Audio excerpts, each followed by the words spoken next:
because when you do them properly, you will be in agony to the point where you want to cry.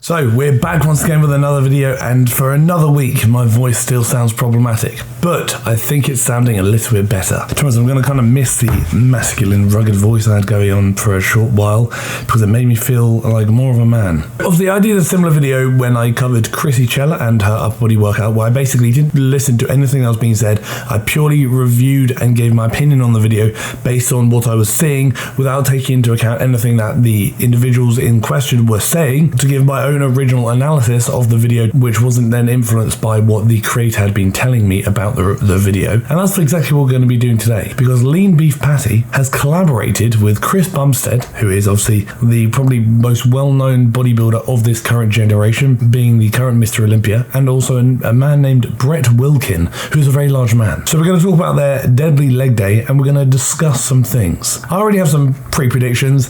We can already predict the volume is going to be very high. We can already predict the intensity is going to be great. So let's see what happens. We're starting off with an adductor machine. So essentially the adductor muscles are on the inside, the abductor muscles are on the outside. Adduct inside, abduct outside.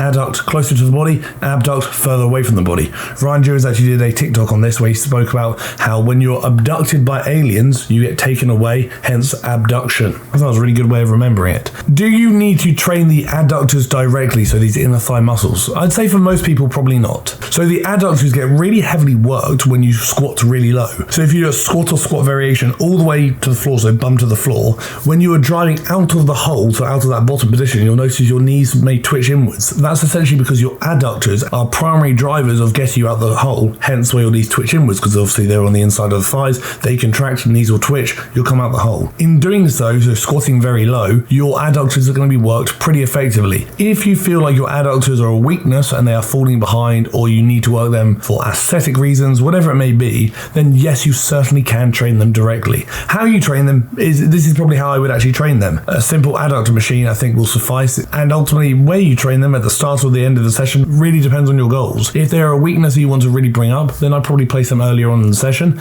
If they're just something you want to train, then maybe later on in the session. There is a lot of benefit behind exercise sequencing, so the movements that you perform earlier on in the session are likely going to experience a greater hypertrophy benefit because you're doing them fresh, whereas if you do the same movement later on in the session due to fatigue and whatnot, the hypertrophy benefit may be slightly lower. From that, we're going to a leg extension machine. Fantastic movement, one of the few movements that allows you to work the rec fem effectively, and also probably one of the only movements that allows you to work the rec fem in its shortened position. And the rec fem, obviously, as you know, is a muscle of the quads that is commonly neglected because it crosses at both the knees and the hips. So when you do things like squat patterns, you are lengthening it at the hip and shortening at the knee, therefore the muscle length does not change. Whereas when you're in this fixed position like so, because you are simply extending the knee, the muscle length will be changing because it's not getting lengthened at the hip, hence why it is getting shortened during a leg extension. Or if you want to work it in this more lengthened position, you can also do something like a sissy squat as well. I actually really back implementing leg extensions and maybe even the adductor early on in the session, because although yes, they are isolation movements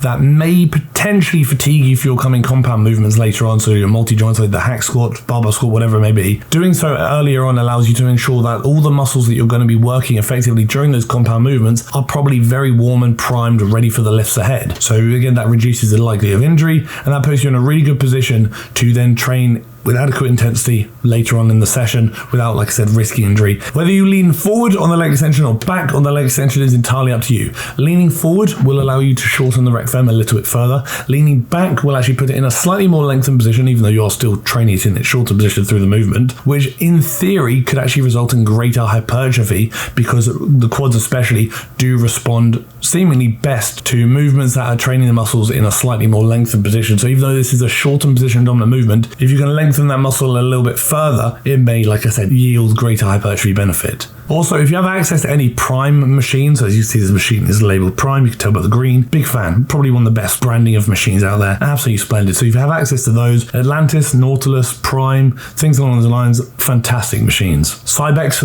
is good too, Life Fitness, loads of good stuff out there, but Prime are probably top tier if you ask me. This video is in fact sponsored today. It's a new sponsor, an interesting sponsor, because it's a bloody appropriate sponsor for what's about to be occurring in my life. As many of you know, I'm about to start bodybuilding prep for a bodybuilding competition I will be hopefully competing in this year. In doing so, I'm obviously going to have to change my diet quite a lot and adjust how I approach things and how I approach my life. And doing so is going to involve obviously high protein intake whilst reducing other macronutrients, which is why the sponsor today is bloody appropriate, because it's Magic Spoon, who are known for creating high protein cereals. So when my carbs are going to be a little bit lower during my dieting phase and my protein is going to be very high, Magic Spoon are going to come in handy, because again, 4 to 5 grams of carbs per serving is pretty bloody splendid if you ask me. I'm a big fan of cereal. I love cereal. I sit there eating Craven Cocoa Pops on a regular basis if I can, probably far more than I should. Unfortunately, I know that during my prep and during my bodybuilding journey, I will not be able to do so because I won't have the macronutrients to justify doing so, and my carbs are going to be a bit lower, my fat's probably going to be a bit lower, but my protein's going to remain high. Considering how much I weigh, I do have to eat a lot of protein.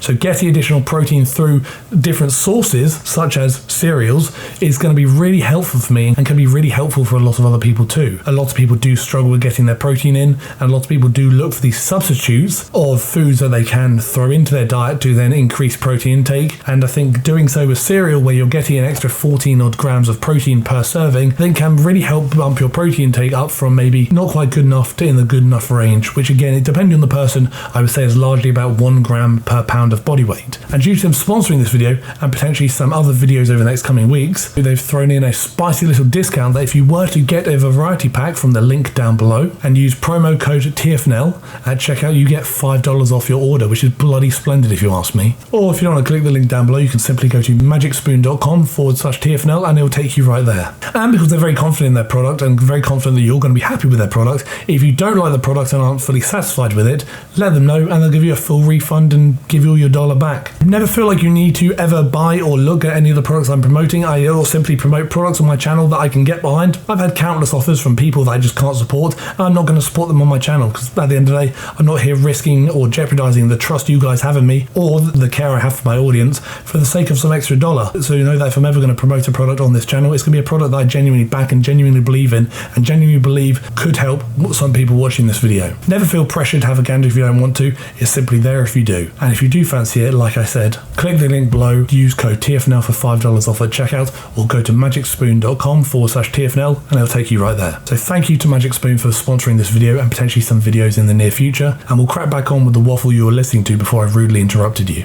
And now we're moving on to a seated hamstring curl. Again, very much working the hamstrings in their lengthened position. So very similar to like an RDL or a hip hinge movement, we'll see without the hip hinge. This movement too works the hamstrings in their lengthened position. Again, probably my favorite leg curl variation. Again, you've got this, you've got the standing leg curl, you've got the lying leg curl. If I had to choose any of them, I'd probably favor the seated leg curl, but they all have a time and a place, I'd say. The big thing with this movement is because it's a lengthened position dominant movement, make sure you are getting a bit of a pause at that lengthened range. So when your legs are kind of getting to the top where they're straightening out, get a nice little pause in there. Hold that lengthened position a little bit longer and then drive. Do I think doing 3 isolation movements this early on in the session is how I'd probably start it? Probably not. I'd probably limit myself to 1 in most cases. What I might do a leg extension first or an adductor first, depending, before then moving on to like a squat pattern or a hip hinge pattern, again, depending on what my goals are for that session. 3 isolation movements to start is quite a lot, but again, it's their workout, their choice. It's just probably not how I would do it personally. And that's not to say it's right or wrong. There is no right or wrong. That is merely preference. The big thing you'll see here through all these working sets is the intensity in which the exercises are being performed. So again, I say this all the time. You can do the best exercises in the world, the absolute best,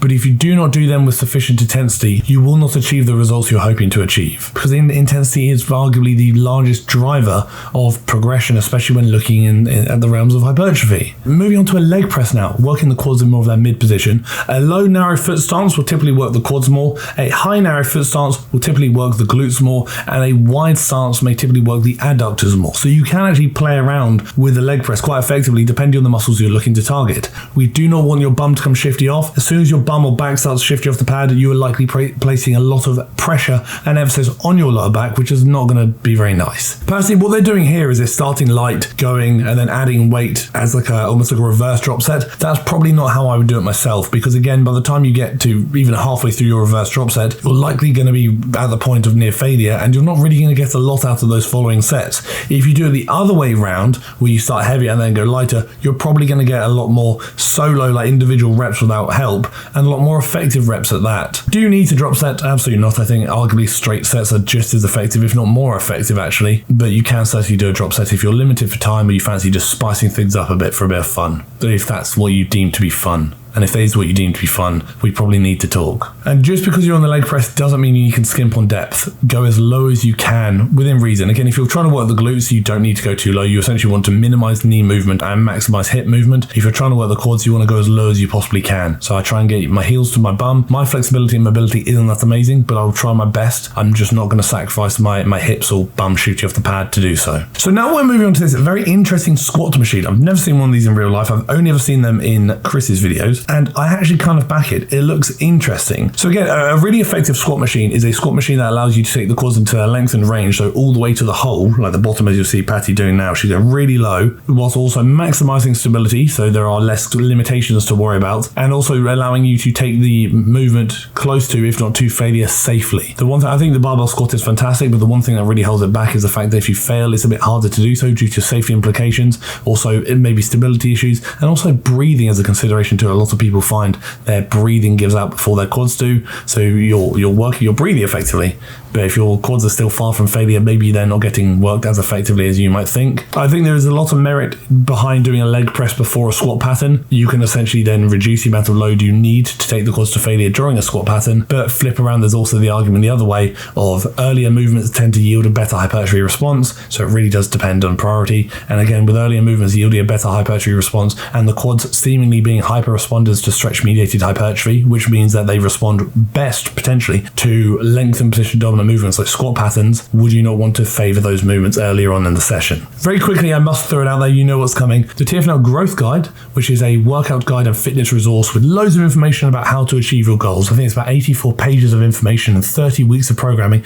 is always linked down below in the description, alongside now the home workout guide, which is an add-on to the growth guide that allows you to apply all the principles mentioned in the growth guide to your home workouts, including 36 weeks of home workouts in there as well that cover body weight only workouts, dumbbell only workouts, and slightly more extensive equipment workouts like TRX and whatnot. In addition to that, TFNL group coaching is always linked down below in the description and maybe even the comment section too, which is a community driven means of coaching in which I write the community programs, you follow them together, you ask me questions, you track your workouts together as a team, as a community, or you can do it individually if you'd rather. It's completely up to you, and then I can have a look at what you're doing and then kind of answer your questions and cover things from there, and we can talk about what you want in the next program, to which I will then design based on your feedback, which costs less than your Netflix subscription, which is pretty bloody wild if you ask me. And then on top of that, TFNL coaching, which is one-to-one coaching with myself or potentially another TFNL coach or coaches, which will be announced probably in the next video, is also linked down below. If you would like to learn more information, you can also contact me directly either through Instagram or through my email, which again are both linked in the description box below. Knee wraps. So knee wraps is something I've never spoken about on the channel. Knee wraps are essentially a compression-based support for your knees. People wear knee sleeves, knee wraps, whatever you want to do. For bodybuilding and things like this, I say knee sleeves, absolutely, you can use them if you want to. But for knee wraps for this, I probably wouldn't. Arguably, again, knee wraps are really commonly used in powerlifting. Again, a few of my clients are powerlifters. I wrap their knees for them because, again, they squat in wraps, and it can add a good chunk to your squat. But it's also very hard to squat in knee wraps because it's not very nice. They're extremely tight and uncomfortable. When I see a bodybuilder wearing knee wraps who can stand in them comfortably for a little while, I think to myself, those wraps are nowhere near as tight as they could be, because when you do them properly, you will be in agony to the point where you want to cry. And if you can get more than 3 reps out in wraps, you are an absolute monster, because you will question all your life choices, trust me. Again, it can be useful if you have knee injuries, especially knee sleeves. It can be useful if you're getting a bit of knee discomfort or pain. Do you need them? No, but for me, I find knee sleeves do help me because they keep my knees nice and warm and compressed. Knee wraps are something I would not personally use on my bodybuilding journey, but if I was powerlifting, probably. And then it seems like we're finishing off with a lying leg curl. Again, this now works the hamstrings in their shortened position. One thing with this, if you notice your calves are getting really involved or burning during this leg curl, the lying one specifically, you can try cutting range of motion flexion. So you see how Patty's go all the way down, cut ROM at the bottom, so you're maybe avoiding the first 15 degrees, so stop you about there or so. Your gastrocnemius, which is the muscle of the calves, is responsible for that first 15 degrees of knee flexion, so the bending of the knee from here up. So if you remove that first 15 degrees, you will limit how much the calves are working, thus limiting how much the calves are burning or potentially holding you back or taking emphasis away from the hamstrings. So you can certainly limit the range of motion on this if you want to. What I do personally is I tend to go through that first 15 degrees quite slowly and then explode once the hamstrings kind of take priority. Again, like I said, this works hamstrings in their shorter position. Do you need to do this? Absolutely not, but I actually do quite like it. I'm a fan. I typically tend to do this movement when I'm doing a hip hinge pattern, so I get shortened and lengthened range, or if I'm only doing one hamstring movement, I'll make sure that one is a lengthened range movement, probably like this seated hamstring curl we saw earlier on. So regarding number of exercises, there's quite a lot of exercises, and I don't know how many sets and reps are being performed because again it changes, but I'm probably predicting anywhere from about probably 2 to 4 sets on most exercises across a fair number of exercises. It's a lot of volume. I think ultimately, again, how you approach leg days is completely up to you. Just my personal preference is I typically try and limit my working sets per week for muscle groups to around the 10 mark. It might be a little bit under, it might be a little bit over, but I typically go to around the 10 mark as a limit. I'm not saying I always go to that, but I say that's usually my upper end. Sometimes it might be 6, sometimes it might be 12. You know, it's here or there depending on the muscle group and depending on the weaknesses that I feel like I need to build on. But as a whole, I think the movement selection was actually pretty solid. All of the movements implemented throughout this are movements I would certainly implement myself. Maybe not all in one session, but they are certainly movements I would definitely deem to be good, effective movements. And from that standpoint, I can't really say too much. This is more a matter of talking about the movement specifically, giving some tips and tricks regarding the technique or what they're doing and why they're doing it, and maybe seeing how you could implement some of these changes to your training when you're working out at your gym if you use any of these pieces of equipment. But now that's done, we're very quickly going to crack on with comment question of the week. And again, it is from Moose because it's another spicy one. What goes into producing a reaction video? How much time? How much script / prompts? Edits, cuts, viewing time, all that good stuff. The people are curious. I think realistically a whole video like one of these, from start to finish, from when I start looking at the video, start planning the video and all that stuff, to when I finish and upload it, probably takes about a day. Like a good day. Because I'll film for about, it depends, maybe half an hour of raw footage, and then I'll then cut that down, which will take a few hours to get edited. I'll do some research and prep beforehand to talk about what I need to do. First, to plan the video I'm going to look at, think about what I'm going to talk about. It's going to take a few hours there as well. But it kind of does all add up, you'd be surprised. But I know I don't actually script my videos. I might write down some bullet points if I want to mention these topics here and there. But for these videos especially, I really like to try and just free flow with it, because again, I don't want these videos to ever come across as forced or scripted. And I like a bit of a structure, but I'm not going to almost tell myself what I want to say. I might just say, oh, don't forget to mention this, this, and this in this video. Like, don't forget to mention why you do the leg extension, or different ways of targeting different muscles on the leg press, things like that. But I wouldn't actively say, please say this as like a script. That's a really good question. I like questions like that because it's not necessarily directly fitness related. It's just a bit outside the realm of fitness, following on from a very fitness orientated video. But that is it. That is the video. Thank you for tolerating me. Thank you for tolerating my rapid speaking and croaky voice. And thank you for tolerating the video.